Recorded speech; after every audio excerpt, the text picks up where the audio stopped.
22 ساڵی 1263 لە دایکبوونی زانای مازن و کاریگەر و بەناوبانگی ئیسلام پێشەوە ئیبن تەیمیە لە شاری حەرانی وڵاتی تورکیا. ئیبن تەیمیە زانایەکی تێگەشت و فەرمودەوانێکی کارامە و ڕاڤەکاری قورئانی پیرۆز بووە. لە سەردەمی خۆیدا ڕۆڵی هەبووە لە بێدارکردنەوەی مسلمانان و جیاکردنەوەی سنوورەکانی نێوان حەق و ناحەق و تا ئەم ساتەش کتێب و بۆچوون و فتواکانی جێڕەزامەندی و پەسەندی زانایانی ئیسلامی و مسلمانانن. باهۆی کاریگەری و بیرتیژیەکەیەوە پێشەوە ئیبن تەیمیە هەمیشە کەوتۆتە بەرتیری ژەهراوی نێرانی ئیسلامیەوە.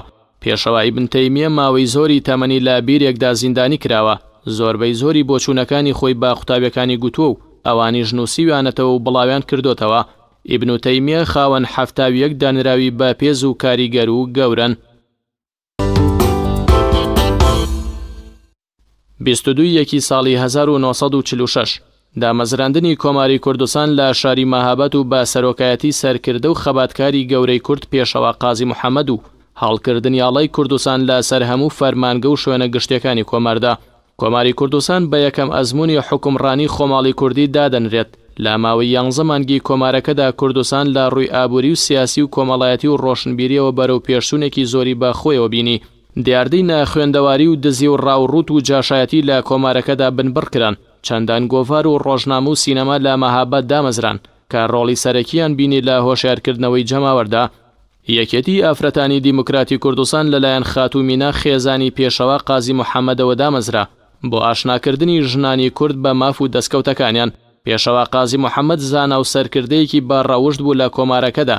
گەندەڵی و بێڕەوشتی لە کۆمار و دام و دەستگاکانیدا نەهێشت. سەرنجامیش خوێنی خۆی کردە قوربانی جەماوەری بەژمەینەتی کورد و ئامادەی بەردەم پەتی سێدارە بوو بۆ ئەوەی حکوومەتی شاهەنشاهی ئێران خەڵکی سڤیل و بێتاوان شەهید نەکات. 22 ساڵی 1997 مادلین ئۆڵبرایت بە فەرمی بوو بە وەزیری دەرەوەی ویلایەتە یەکگرتووەکانی ئەمریکا و لە مێژووی تەواوی ئەمریکاشدا بۆ یەکەم جار بوو ژنێگە و پۆستە وەربگرێت.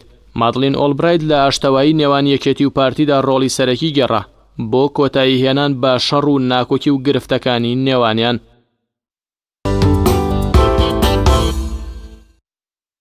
22 ساڵی 1998 دادگای دەستوری تورکیا فەرمانی دەرکرد بە هەڵوەشاندنەوە و سڕکردنی تەواوی چالاکیە سیاسی و ئابووریەکانی پارتی ڕەفای ئیسلامی بە سەرۆکایەتی نەجمەدین ئەربەکانی کەسایەتی ئیسلامی.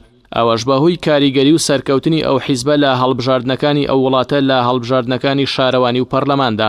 نەجمەدین ئەربەکان کەسایەتێکی کاریزمی و سیاسێکی لەهاتوو بوو. هەوڵی دەدا لە ڕێ حیزبەکەیەوە لە پەرلەمانەوە کار بۆ چاکسازی کۆمەڵگە بکات و کاریگەریە نێگەتیڤەکانی عەلمانیەت بەسەر کۆمەڵگەوە لا ببات. بۆ ئەو مەبەستە جەماوەری تورکیا بە گوڕوتینەوە دەنگیان بە حیزب و بەرنامەکەی ئەربەکاندا.